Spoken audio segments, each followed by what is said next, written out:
ताज़ा हो जाएगा। भगवान की वाणी जितनी सुनो उतना रस निकलता है। जैसे नींबू को जितना निचोड़ो ना उतना रस निकलता है, ऐसे ही भगवान की वाणी को जितना घोंटो, जितना पढ़ो, अलग अलग एंगल से सोचने समझने का अवसर मिलता है।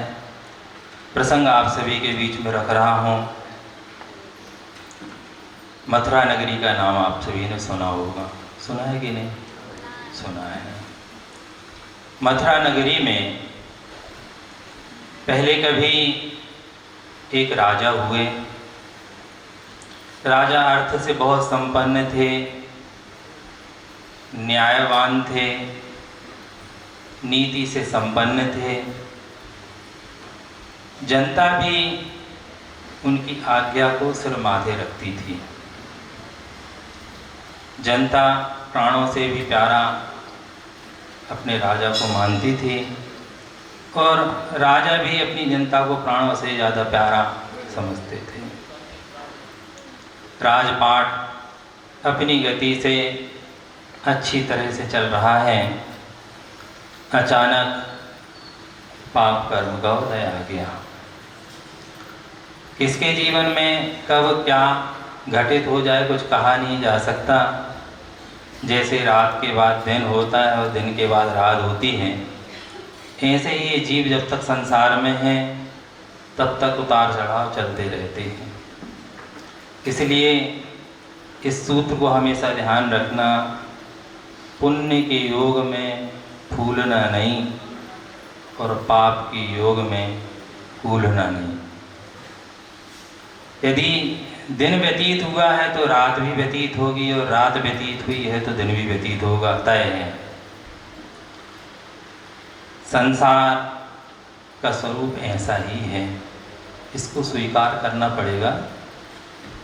अचानक सारी स्थितियां परिस्थितियां बदल गईं, क्योंकि नगर में व्याधि नहीं महाव्याधि ने आक्रमण कर दिया।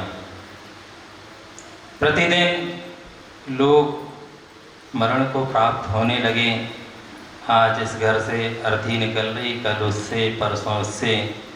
एक दिन में कई घरों से अर्थियां निकलती जा रही हैं। राजा के कानों में बात पहुंची तो राजा चिंतित हो गया।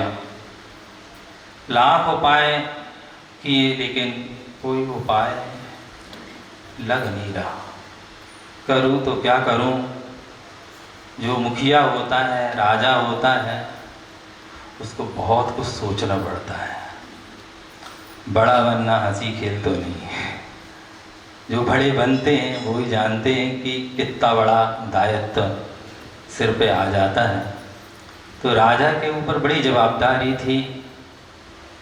जनता के दुख को वो अपना दुख समझते थे और जनता की खुशी को वो अपनी खुशी समझते थे। जब पूरी प्रजा में हाहाकार मच गया तो राजा ने सोचा मुझे ही कुछ कदम उठाना पड़ेगा। तो राजा ने स्वयं पलायन कर दिया, मथुरा नगरी छोड़ दी। जब राजा ने नगरी छोड़ दी तो प्रजा क्या करेगी? प्रजा ने भी एक एक करके सारी नगरी को छोड़ दिया। पूरी नगरी मथुरा नगरी खाली हो गई। भव्य जिनालय तो हैं लेकिन जिनालय में दर्शनार्थ ही नहीं है। मंदिर की शोभा भक्तों से होती नहीं होती। जिनालय है, जिनालय खाली है तो आनंद नहीं आता। भगवान हो और भक्त हो, उस मंदिर में आनंद की अनुभूति होती है। शुक्ल पक्ष की त्रयोदशी का दिन था। अचानक सुमति नाम के सेठ व्यापार आदि के सिलसिले से गए होंगे तो दर्शन करने का उन्हें सौभाग्य मिला। जब उन्होंने मथुरा नगरी को देखा, ऊंचे ऊंचे भवन बने हुए हैं लेकिन भवनों में कोई दिख नहीं रहा है। आखिर मामला क्या है? मंदिर गए, विशाल मंदिर है, एक से एक सुंदर सुंदर प्रतिमाएं हैं, बड़ी बड़ी प्रतिमाएं हैं, मनोज्ञ प्रतिमाएं हैं, लेकिन ना तो दर्शन करने वाला है, ना पूजन करने वाला है। न कोई विधान करने वाला है। बड़े आश्चर्यचकित हुए। पुण्य के योग से उसी जिनालय में रिद्धि से संपन्न मुनि महाराज विराजमान थे। दर्शन करके सेठ सुमति ने उनके चरणों में भी धूप दी और पूछा कि भगवान ये तो बताओ, इतनी सुंदर नगरी है, इतने विशाल जिनालय हैं, इतने विशाल जिनबिंब विराजमान हैं, लेकिन मंदिर खाली है, नगरी खाली है, सूनी है, आखिर कारण क्या है? रिद्धि संपन्न मुनि महाराज जिनकी तपस्या बड़ी ऊंची थी, रिद्धियाँ सामान्य मुनि महाराजों को प्राप्त नहीं होती। विशिष्ट मुनि महाराजों को ही जो तप में निष्णात होते हैं उन्हें ही रिद्धियाँ प्राप्त होती हैं। वो रिद्धि संपन्न मुनि महाराज थे और सेठ सुमति ने उनके चरणों में निवेदन रखा कि महाराज आखिर मामला क्या है और इसकी पूर्ति कैसे होगी? तब रिद्धि से संपन्न मुनि महाराज कहते हैं, उपाय तो बता देता हूँ, लेकिन उपाय सिर्फ सुनने से काम नहीं चलेगा। उन्होंने कहा, अगला पक्ष 16 दिवसीय पक्ष आ रहा है। 16 दिवसीय पक्ष में श्री शांतिनाथ महामंडल विधान की आराधना संपन्न करो। सेठ सुमति धर्मात्मा थे। रिद्धिधारी मुनि महाराज के श्री मुख से कोई बात निकली है, पक्का है, समस्या का समाधान प्राप्त हो गया। कोई भी साधक जब साधना में निष्णात होता है, अपने वचनों का सदुपयोग करता है, तो उनके वाक्यों में ऐसी रिद्धि प्राप्त हो जाती है, ऐसी शक्ति प्राप्त होती है कि वे जो भी कह दें वो अपने आप में सिद्ध हो जाता है। फिर तो वो रिद्धि से संपन्न मुनि महाराज थे। भला शंका की कहाँ बात थी? सेठ सुमति ने चारों ओर खबर भेज दी कि जिनालय में 16 दिवसीय पक्ष में श्री शांतिनाथ महामंडल की आराधना संपन्न करो। और 16 दिवसीय पक्ष में अनुष्ठान किया गया। एक व्यक्ति ने नहीं किया। कोरोना जैसी बीमारी जब आती हैं, सामूहिक पाप कर्म के उदय से ही आती हैं, और कोरोना जैसी बीमारी यदि समन को प्राप्त होती हैं तो शांतिनाथ महामंडल विधान और सिद्ध चक्र महामंडल विधान आदि के सामूहिक आयोजनों से नष्ट होती हैं। ताली बजाने में माहिर हो, नहीं सिर्फ माहिर नहीं हो, अनुष्ठान कर ही रहे हो, इसमें कोई दो राय नहीं है। आज तक अनेक जगह मैंने देखा गुरुजी को शांतिनाथ महामंडल विधान बहुत प्रिय था, बहुत प्रिय था, बहुत श्रद्धा थी, बहुत आस्था थी इस विधान पर। कभी भी कोई समस्या आती थी तो गुरुजी एक ही निदान देते थे, जाओ शांतिनाथ महामंडल विधान करो। और उसके साथ ये भी कह देते थे, सुनो ताराचंदी वाला करना, ताराचंदी वाला। बहुत शक्ति से संपन्न है, बहुत भावना से भरा हुआ है ये विधान।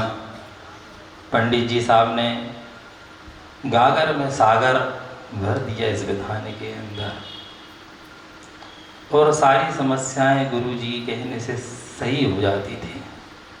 आज मैं देखता हूँ अनेक जिनालयों का निर्माण हो रहा है, और गुरुजी ने कई जिनालयों के निर्माण में कहीं कोई रुकावट आई तो कमेटियों को एक ही सलाह दी कि श्री शांतिनाथ महामंडल विधान संपन्न करो। जिन जिन कमेटियों ने गुरुजी की बात को वजन देके हृदयंगम किया और चरितार्थ किया, समस्याएं नहीं आई।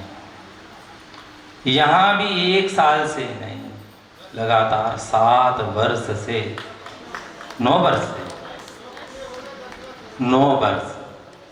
वर्ष से लगातार अनुष्ठान चल रहा है। और जितने उत्साह के साथ यहाँ पर चल रहा है, इतने उत्साह के साथ मैंने अभी तक किसी जिनालय में देखा नहीं। आपने देखा हो तो मुझे नहीं पता। और उसका ही सुखद परिणाम है, कल कमेटी वाले लोग आए थे तो उन्होंने बताया जिस दिन से कार्य प्रारंभ हुआ है सिर्फ एक दिन वो ही बुद्धिपूर्वक रोक गया था। किसी ट्रस्टी की अकस्मात घटना घट गई थी तो उस समय उस दिन रोक दिया था। उस घटना को छोड़ के आज तक एक दिन भी इस जिनालय का अनुष्ठान रुका नहीं। पैसे की कमी आई नहीं, क्योंकि रिद्धिधारी मुनि महाराज के मुख से ये बात निकली थी कि जो 16 दिवसीय पक्ष में श्री शांतिनाथ महामंडल विधान की आराधना करते हैं, वैसे तो कभी भी कर लो तब भी सार्थक होगी, लेकिन 16 दिवसीय पक्ष का एक विशिष्ट फल उन्होंने बताया। उन्होंने कहा इस पक्ष में शांतिनाथ महामंडल विधान की आराधना करने से विघ्न नष्ट होते हैं, धन संपत्ति बढ़ती है, खोए हुए अधिकार प्राप्त होते हैं, शुभ पुण्य का कोष वृद्धिंगत हो जाता है, सम्यक ज्ञान का प्रकाश होता है। और ये तो सारी छोटी चीज़ें हैं, मुख्य रूप से परंपरा से ये शांतिनाथ महामंडल विधान मुक्ति का कारण बनता है। इससे बड़ी बात और क्या हो सकती है। आगामी 13 तारीख से 16 दिवसीय पक्ष प्रारंभ हो रहा है। गुरुजी चले गए, गुरुजी कह के तो गए थे कि 16 दिवसीय पक्ष में कोई भी चूकना नहीं, लेकिन आपको याद है गुरुजी की बात की? नहीं है, मुझे नहीं पता, लेकिन यदि भूल गए हो तो गुरुजी की बात में आपको याद दिलाता हूँ। देखो, अनुष्ठान करने वाला मुखिया एक तैयार हो जाता है, सारी जनता धर्म ध्यान में लीन हो जाती है। यहाँ भी अष्टानिका पर्व में जो अनुष्ठान प्रारंभ हुआ है वह केसली परिवार के आगे आने के कारण संपन्न हुआ।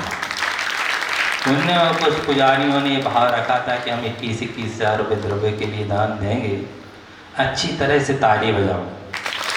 हमें मालूम है कि कोई भी अनुष्ठान चंदा प्रभु भगवान इतने अतिशयकारी है कि यहाँ कोई काम पसार लो, छोटा होता ही नहीं।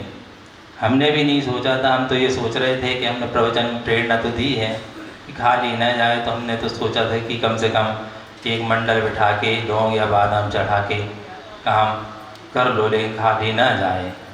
लेकिन मैंने प्रेरणा दी और टोनी भैया के भाव हो गए कि 5 लाख रुपए मैं दूंगा। मैंने कि दे तो दोगे, लेकिन अभी बड़े महाराज जी से आशीर्वाद ले आओ, तब आपका अनुष्ठान का कार्य प्रारंभ हो गया। पुण्य के योग से महाराज जी ने भी आशीर्वाद दोनों हाथ से दे दिया।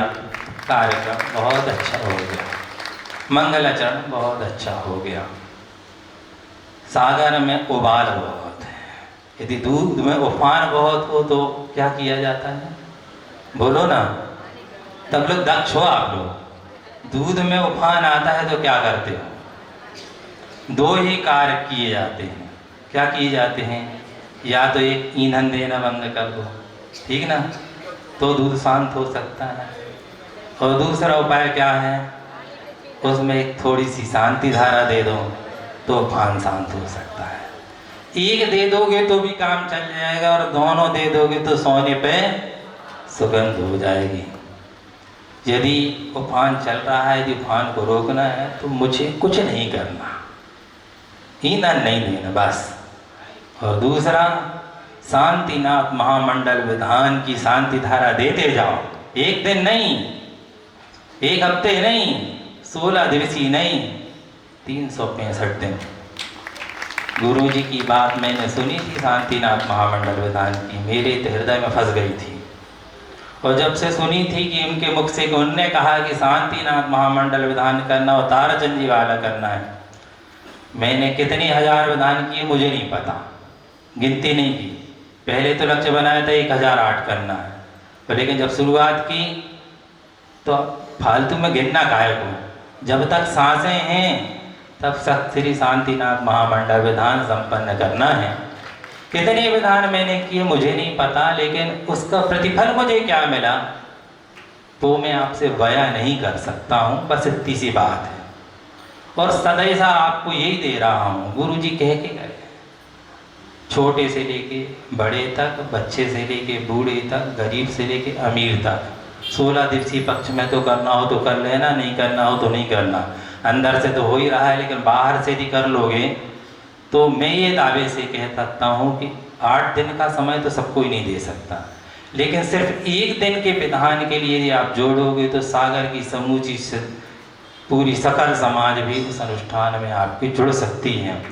और इसका कार्य जो मंदिर का काम, क्योंकि बिना पैसे के नहीं होता, बूंद बूंद से घट पड़ता है, कण कण से भरता भंडार। इस सिद्धांत को यदि अपना लोगे,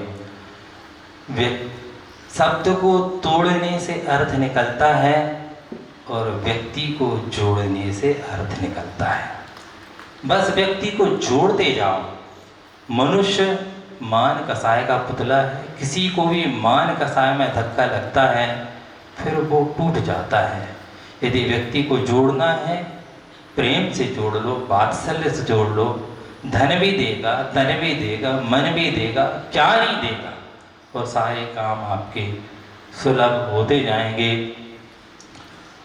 मुनि महाराज ने, रिद्धि से संपन्न मुनि महाराज ने संदेश तो दे दिया सुमति सेठ को, और सुमति सेठ ने ऐलान कर दिया पूरी नगरी में जनता को, घबराओ मत। रिद्धि से संपन्न मुनि महाराज ने उपाय बता दिया है, उपाय मिलकर करना है, और सामूहिक आराधना की, और प्रतिफल ये निकला। चंद्र दिनों में वो मारी रोग कहाँ पलायन कर गया पता नहीं। किसी विद्वान के मुख से निकला था, अब उनने कहाँ पढ़ा मुझे नहीं पता, उनने हो सकता है पढ़ा हो या ना पढ़ा हो, लेकिन चूंकि शास्त्र में मैंने पढ़ा नहीं, किसी ग्रंथ में पढ़ा नहीं, इसलिए मैं वैसी बात नहीं कर रहा हूँ। उनके मुख से कि ये मारी रोग फैलने का कारण क्या था, तो उनके मुख से जो सुना था वो सुना रहा हूँ। उन्होंने बताया था कि एक भैंसा था, भैंसा अस्वस्थ था और पड़ा रहता था, शायद उसके पैर नहीं थे, बीमार था, और लोग उसको परेशान करते थे। पूरे लोग जहाँ से निकलते थे, कोई पत्थर मारता, कोई तिनके मारता था, बेचारा कुछ कर नहीं सकता था। लेकिन जीव तो था, भले ही पशु है, लेकिन ऐसा नहीं उसके पास मन ना हो, दिल ना हो, सब होते हैं। भले ही क्षमता नहीं है, लेकिन कसाय अंदर अंदर उसने पाल ली। किसने? भैंसे ने।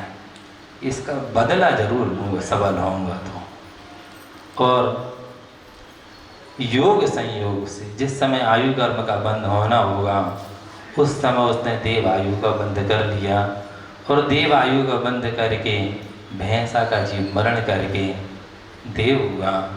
उसने वहाँ पर अवधि ज्ञान लगाया, और अवधि ज्ञान लगाया कि मैं आया कहाँ से।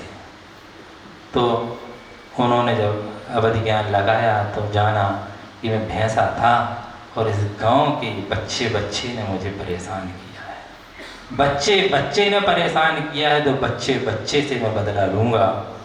और ऐसी मारी जैसा रोग फैला दिया कि उसकी रोग से मरने लगे। लेकिन रिद्धि से संपन्न मुनि महाराज के मुख से जब वचन निकले कि 16 दिवसीय अनुष्ठान करो, शांति होगी, नियम से होगी, और पूरी जनता ने मिल बैठकर आराधना संपन्न की, उसका परिणाम ये निकला, चंद्र दिनों में शांति का वातावरण छा गया। सारे मथुरा नगरी के घर लहला उठे, पूरा जनालय पट गया भगवान की आराधना करने में। मैं आपसे सलाह सिर्फ इतना ही दे रहा हूँ कि बन सके तो अंतिम श्वासों तक शांतिनाथ महामंडल विधान छोड़ना नहीं। जरूरी नहीं कि मुझे श्रीफल ही चढ़ाना है, एक मुट्ठी भर अपनी द्रव्य ले आना और भगवान के सामने बैठ के एक विधान करना, उसका प्रतिफल बहुत अच्छा मिलेगा, क्योंकि गुरु जी के मुख से निकला है। तो कोई दो राय नहीं है। भगवान के चरणों में जल चढ़ाते हैं, चंदन चढ़ाते, उसका फल क्या है? शांतिनाथ महामंडल विधान खोल के देखना, जब अपन अष्टक से पूजन करते हैं तो उसमें लिखा है जिनेंद्र भगवान शांतिनाथ भगवान के चरणों में जो जल समर्पित करता है उसे राज तिलक मिलता है। बिना पैसे का जल चढ़ा रहे हैं और राज तिलक की बहुमूल्य संपत्ति, साधारण संपत्ति नहीं, ऐसी बहुमूल्य संपदा मिलती है फोकट के जल चढ़ाने में। और चंदन के चढ़ाने से क्या होता है, चंदन में भी चंदन तो दोनों सो बाकी तो जल ही है। और चंदन चढ़ाने का फल क्या है, तो कह रहे हैं स्वर्गों में सुगंधित शरीर मिलता है। अक्षत चढ़ाने का फल क्या है, फेयर एंड लवली मत लगाओ, सुन रहे कि नहीं, भगवान के समवसरण में जाके शांतिनाथ महामंडल विधान करो। अक्षत चढ़ाने से कामदेव जैसा सुंदर शरीर मिलता है, फेयर एंड लवली लगाने से नहीं होता कुछ। हाँ, फेयर एंड लवली लगा लो, यदि फेयर एंड लवली लगाने से यदि गोरे होते ना, तो भैंस को लगा के बताओ और उसको गोरा करके बताओ, तब समझे फेयर एंड लवली काम करती है। हाँ, विज्ञापन जैसा पढ़ लिए ऐसी बुद्धि आपकी बन जाती है, लेकिन ऐसे विज्ञापनों से कल्याण होने वाला नहीं है। यदि अपनी बुद्धि को अच्छा बनाना है तो जिन वाणी पढ़ो, गुरुओं की वाणी सुनो, अपने आप आपकी बुद्धि ठिकाने पर आ जाएगी।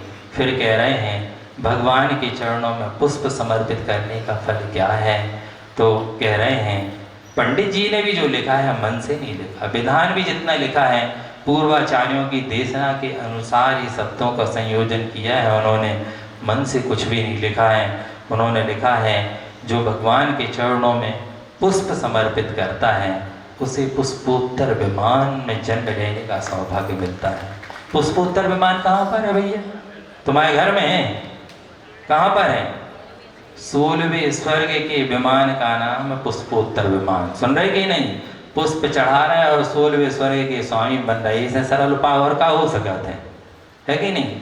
फिर आगे कह रहे हैं नैवेद्य चढ़ाने का फल क्या है, तो कह रहे हैं नैवेद्य चढ़ाने से कल्प वृक्ष 2 ही जगह होते हैं, या तो भोग भूमि होते हैं या स्वर्ग भूमि में होते हैं। तो जो नैवेद्य चढ़ाएगा उसे भोग भूमि नहीं मिलेगी, क्योंकि सम्यक दृष्टि जीव है।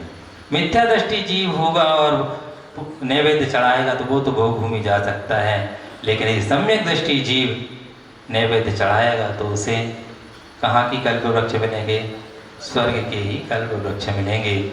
फिर कह रहे हैं जो जिनेंद्र भगवान के समक्ष दीपक से आरती करता है या दीप समर्पित करता है उसे केवल ज्ञान रूपी ज्योति की प्राप्ति होती है, 3 लोक को जानने की शक्ति। सुन रहे कि नहीं।